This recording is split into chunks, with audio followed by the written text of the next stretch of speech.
Hi everyone, good morning. কেমন আছো তোমরা সবাই? আশা করি তোমরা সবাই খুব ভালো আছো, আর আমরাও খুব ভালো আছি। অশ্মির শরীরটা খারাপ। গতকালকে তোমাদের রাত্রেবেলায় বললাম যে এই সমস্ত কিছু কাণ্ড ঘটেছে, তো সারা রাত অশ্মি ঘুমায়নি। ব্যথার জন্যেই হয়তো ঘুমায়নি, কারণ এইখানটাতে নিচের দিকটাতে হয়েছে, তো তো যখনই ওপরের দিকের গামটা নিচের দিকের গামের সাথে টাচ হচ্ছে তখনই ওর ব্যথা হচ্ছে, তো সেই জন্যই ও ঘুমায়নি, ঘুমাতে পারছিল না। তো সারা রাতই বলতে পারো আমার বসেই কেটেছে কোলে নিয়ে। অশ্মিকে কোলে দুলিয়ে দুলিয়ে যতক্ষণ আর কি কোলে রয়েছে ততক্ষণ ঘুমাচ্ছে, আর বিছানাতে নামিয়ে দিলি আবার কেঁদে যাচ্ছিলো, তো কষ্ট হচ্ছিল তাই কাঁদছিল। তো সারা রাতই এরকম হয়েছে, অশ্মি ঘুমাতে পারেনি। এখন ভাইয়ের কাছে রয়েছে, ওকে ব্রেকফাস্ট করিয়ে দিয়েছি। ভাবলাম যে ও হয়তো এখানে ওরকম হয়ে আছে তো হয়তো খাবে না, না দেখলাম যে না, তবু একটু সামান্য খেয়েছে, পুরোটা শেষ করেনি, তবু একটু খেয়েছে। আর আজকে ঠান্ডা, সকাল থেকে পড়ছে বৃষ্টি, তো এইভাবে আমাদের দিন শুরু হয়েছে। আর আমি এখন কোথায় দাঁড়িয়ে আছি জানো? এই দেখো, এই জায়গাটাতে দাঁড়িয়ে আছি। আমি এখন যে জায়গাটা দাঁড়িয়ে আছি পুরো ওদের গোয়ালের যে ঘরটা ছিল আর কি, তো তার যে দেওয়ালটা মাটির, সেই দেওয়ালের ওপর এখন দাঁড়িয়ে আছি। জায়গাটা পুরো পরিষ্কার হয়ে গেছে। ধরো ব্যাক ক্যামেরা করে দেখায়, তাহলে ভালো করে বুঝতে পারবে। ওয়াইড অ্যাঙ্গেলে দেখা আছে, তাহলে দেখাতে আর কি, দেখতে আর কি সুবিধা হবে, বুঝতে সুবিধা হবে। তো এখানটাতে আমাদের খড়ের পালিটা ছিল, তো অর্ধেকটা পালি আর কি বিক্রি করে দেওয়া হয়েছে, কারণ এই মাটিগুলো রাখার জায়গা হচ্ছিল না।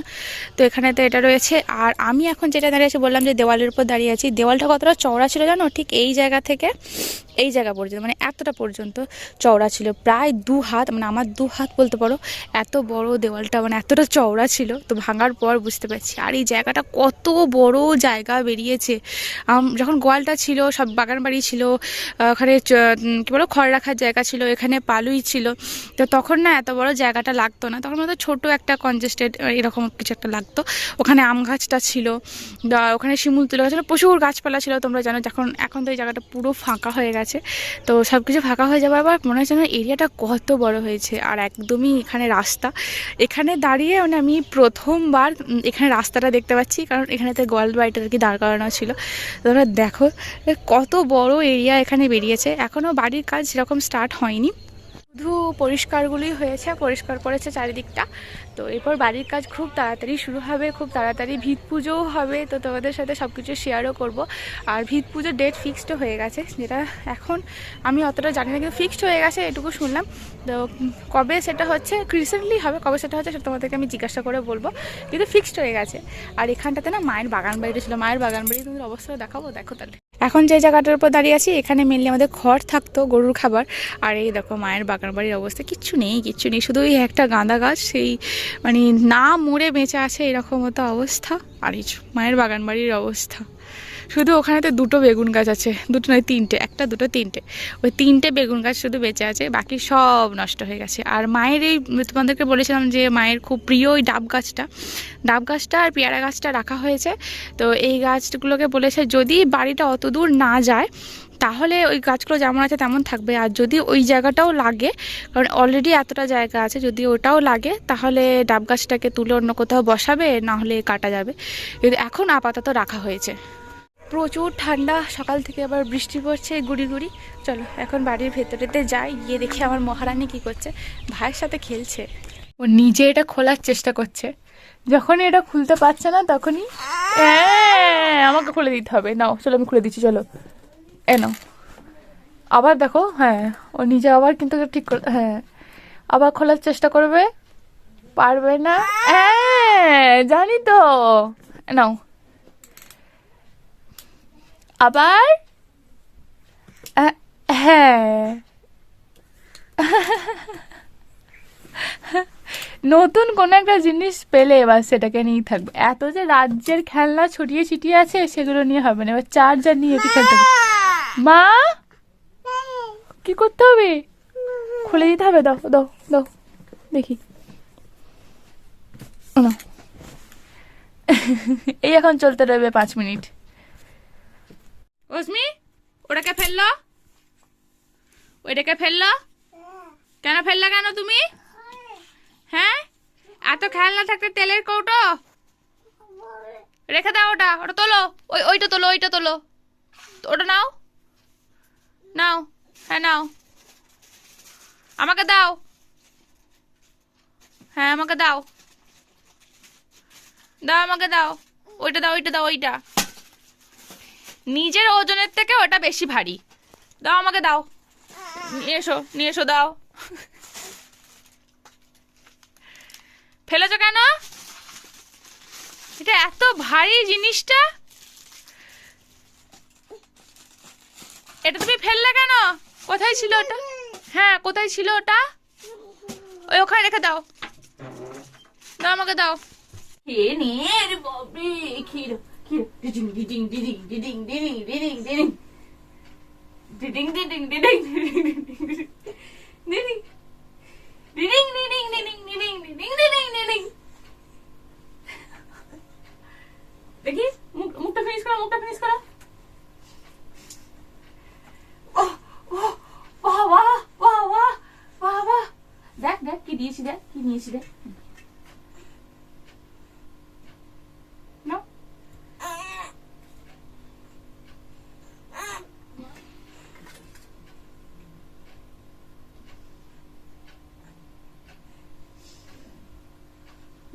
আমি খাইয়ে দেবো, আমি খাইয়ে দেবো।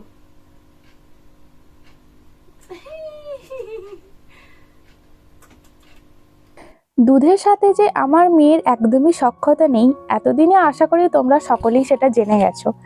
অস্মিকে আজকে আমি দুধ খাওয়াচ্ছি। তো তোমাদের সাথে একটা কথা শেয়ার করেছিলাম কিছুদিন আগে, বা ভিডিওর মাধ্যমে জানিয়েছিলাম যে অস্মিকে দুধ খাওয়াতে আমাদের কীরকম পাগল পাগল অবস্থা হয়। মুখে দুধ নিয়ে ওর ডান্স, হাসি, না সব কিছুই হয়, মানে যত ধরনের যা কিছু বাচ্চাদের দুষ্টুমি হয় সব কিছুই অস্মি করে, শুধুমাত্র দুধটা খায় না। আজকে ওকে দুধ খাওয়ানোর জন্য 2 ধরনের বিস্কুট নিয়েছিলাম। তো যথারীতি ওর প্রথম যে বিস্কুটটা ওর পছন্দ হয়নি, দ্বিতীয় যে বিস্কুটটা যেটা আজকে ওর কাছে নতুন, তো সেটা ওর পছন্দ হয়েছে। তো সেটা নিয়ে আজকে খাওয়াতে বসেছি। তো তোমরা আমাকে কমেন্টে লিখে জানিয়েছিলে যে দিদি দুধটা যে খেতেই হবে তার কোনো মানে নেই, তার দুধটাকে তুমি অন্য রকমভাবেও দিতে পারো, তাহলে ও হয়তো খেতে পারবে। তো তোমাদেরকে আমি আর একদিন বানাবো, তখন তোমাদেরকে দেখাবো। অস্মি দুধের সাথে একদমই সখ্যতা নেই। যে সমস্ত খাবারে দুধ আছে অস্মি সেই সমস্ত খাবার খায়ই না। আমি ওটস বানিয়েছিলাম দুধ দিয়ে, অস্মি 1 চামচ খেয়েছিল, বাকি মানে ওই নতুন জিনিস তো একটু টেস্ট করার জন্য 1 চামচ আর কি টেস্টটা নেওয়ার জন্য খেয়েছিল। তারপর সমস্তটাও থুথু করে ফেলে দিয়েছে, মানে ওর একদমই পছন্দ হয়নি। আমি দুধ দিয়ে আরও যত ধরনের আর কি ইউটিউব দেখি বা ফেসবুক দেখি, এটা ওটা দেখে আমি খাওয়ানোর চেষ্টা করি। এমনকি দুধের সাথে বিস্কিট ভিজিয়ে রেখে যেটা খাওয়ায়, তো সেটাও খাওয়ানোর চেষ্টা করে এসেছি এতদিন ধরে, কিন্তু বিশ্বাস করো মানে একটা খাবারও ও পছন্দ হয়নি। মানে অস্মি আমাদের মিষ্টি জাতীয় খাবারটা খেতে পছন্দ করে না দেখছি, নোনতা মানে নুন নুন আচার কি যে খাবারটাতে সেটা খেতেও বেশি পছন্দ করে, মিষ্টি একদমই না। যেমন আমাদের এই কয়েকদিন আগে পায়েস হয়েছিল, পিঠে পুলি হয়েছিল, তো অস্মি একটা মুখে দেয়নি। পায়েসও তোমরা খাওয়াতে বলেছিলে, কিন্তু বিশ্বাস করো অস্মি সেটাও খায়নি। মানে 1 চামচ 2 চামচ খায়, তারপর বাকিটা ফেলেই দেয়। তো দুধটা এইরকম ভাবে করে খাওয়ালে দেখি যে অস্মি তবুও কিছুটা খেয়েছে, কিন্তু দুধের অন্য কোনো খাবার করে তো একদমই খেতে চায় না। তো এখন দেখো অস্মিকে আমি খাওয়াতে কি আমার কি অবস্থাটাই না হলো।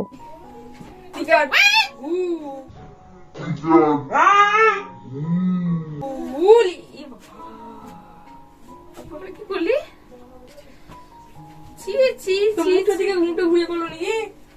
সব দুধটাই শেষ হয়ে গেছিল, শেষের এই একটুখানি দুধ ছিল, তো শেষের দুধটা এরকম ফুচুক করে বার করে দিয়ে নিজেও ভিজলো আর আমাকেও ভেজালো। কার কার বেবিরা এরকম দুষ্টুমি করে আমাকে একটু জানিও তো। আমার তো মনে হয় যেন অস্মি এরকম করে, কারণ এত ছোট বাচ্চা দুধ ছাড়া কি খাবে বলো তো। আমার যত বান্ধবীদের বাচ্চা বলো বা আমার সামনে আমি যত আর কি বাচ্চা দেখেছি, সবাই কিছু অন্তত খাক না খাক দুধটা অন্তত খায় দেখেছি। কিন্তু এই আমার যে মেয়েটা হয়েছে, যে দুধ খেতে একদম পছন্দ করে না, এ হয়েছে অনেকটা ওর দাদুর মতো, মানে ওর নিজের দাদুর মতো আর কি। কারণ আমার যে শ্বশুর মশাই উনিও একদম দুধ খেতে পছন্দ করেন না, আমরা ওনাকে জোর করে দুধ খাওয়াই।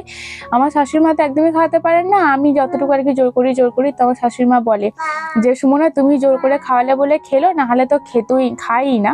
তো সেই রকম হয়েছে আর কি। আমি আমার শ্বশুর মশাইকে বলি যে বাবা তোমার মতো তোমার নাতনি হয়েছে, তুমিও দুধ খেতে পছন্দ করো না, আর তোমার নাতনিও একদম পছন্দ করে না। অস্মিকে দুধ খাওয়ানোর পর ওকে ভাইয়ের কাছে রেখে আমি গেলাম একটুখানি ফল খেতে, আর একটু দূরে গিয়ে ফলটা খাবো, কারণ অস্মির কাছে যদি এখন ফলটা খাই তো ও খেতে চাইবে, কিন্তু ওকে আমি এখন দুধ খাইয়েছি যেহেতু ফল দেবো না, ওকে এর আগে ফল খাইয়েছি। বাইরে চলছে বৃষ্টি, আর এখানে মা আর মেয়ের মধ্যে এখানেতে চলছে এরকম আদর মাখামাখির একটা মুহূর্ত। অস্মির সাথে আমি সবসময় এরকম করে থাকি, কিন্তু তোমাদেরকে সাথে কোনোভাবেই শেয়ার করা পসিবল হয়ে ওঠে না, কারণ এইগুলো কি বলতো ক্ষণিকের মুহূর্ত, ক্ষণিকের এরকম আদর আবদার এই সমস্ত কিছু চলতে থাকে। কিন্তু আজকে যেহেতু বাইরে বৃষ্টি পড়েছে, আর বৃষ্টির জন্য মা মেয়ে আজকে গৃহবন্দী। এই যে রুমটা, তো আমরা শুয়েছিলাম অন্য রুমে, মানে কাকিমার রুমে শুই, তোমরা সবাই জানো। তো সেখানে অস্মি ঘুম থেকে ওঠার পর একদমই থাকতে চায় না, তো এই ঘরটাতে নিয়ে আসি। এই ঘরে যেহেতু টিভি আছে, তো অস্মি মাঝে মাঝে টিভি দেখে, কার্টুন দেখে, কীর্তন শোনে। কীর্তন শুনতে তো অস্মি খুব ভালোবাসে, কারণ ওখানে গান হয়, ও তো গানের তালে তালে নাচে।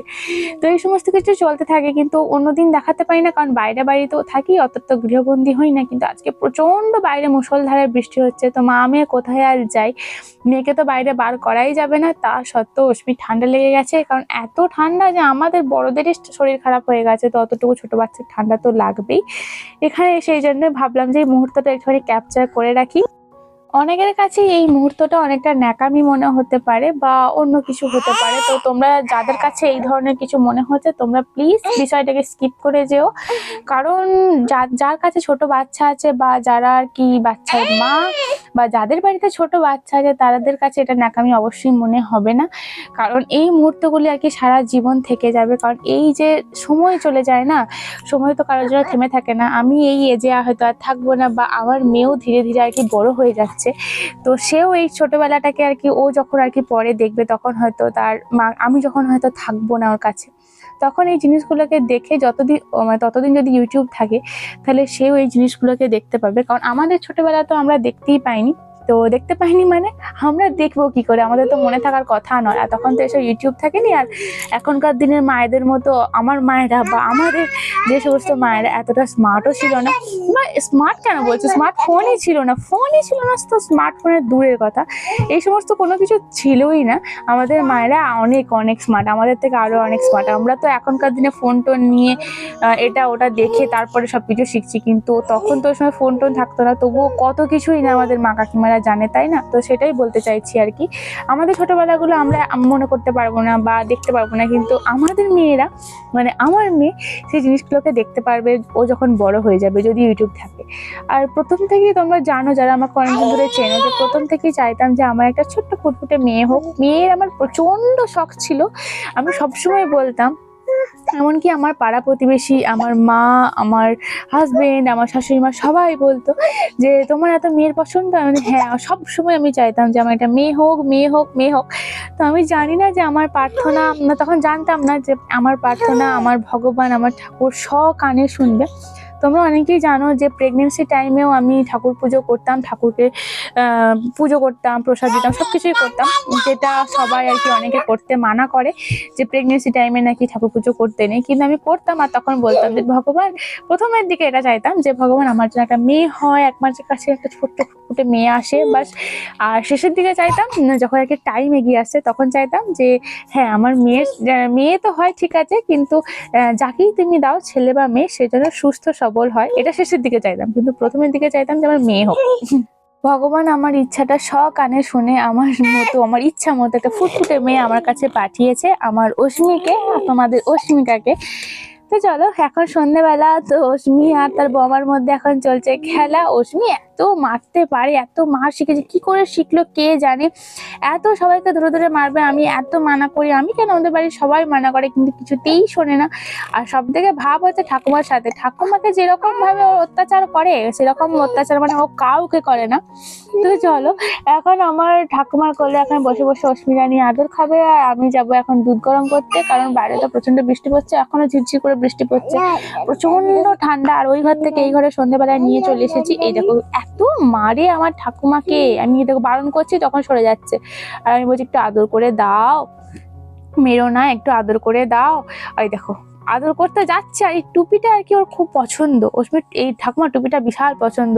এই দুদিন ধরে টানাটানি করে তো অর্ধেকটা ও ছিঁড়েই ফেলেছে, মানে যেখানটাতে আর কি গলায় বাঁধে না ওই দড়ির মতোটা, তো ওটা তো ছিঁড়েই ফেলেছে।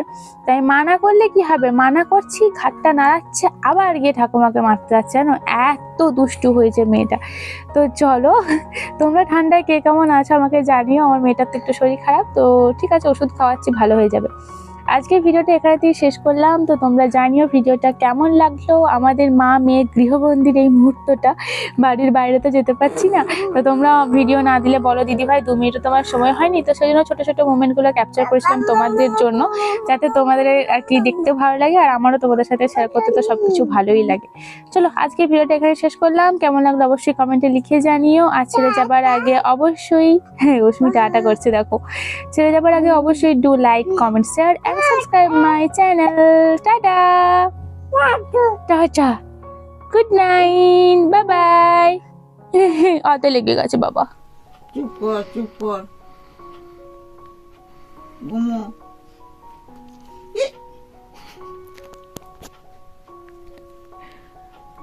ঘাট তোলা আছিস করছিস না?